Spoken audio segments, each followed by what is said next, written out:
మన తెలంగాణ రాష్ట్రంలో అయితే గత 3-4 రోజుల సందైతే ఒక ముచ్చట నడుస్తుంది కదా.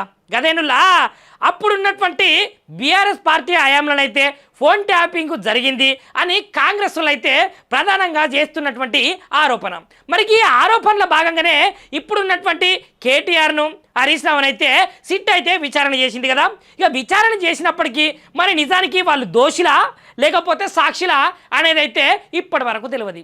ఈ ముచ్చట్ల భాగంగానే సంతోష్ రావును కూడా విచారించబోతున్నది అనే ముచ్చట అయితే తెలుస్తున్నది. ఇక కవితను కూడా సిట్ అయితే విచారిస్తుంది అని అయితే చెప్తున్నారు. మరి నిజానికి వీళ్ళను విచారించిన తర్వాత అసలు దోషులెవరు లేదంటే సాక్షులెవరు అనే ముచ్చటైతే అస్సలకే కొలిక్కి వస్తలేదట. ఇక మరి చూడాలి ఎవరు సాక్షులు అవుతారో ఎవరు దోషులు అవుతారో అన్న ముచ్చట.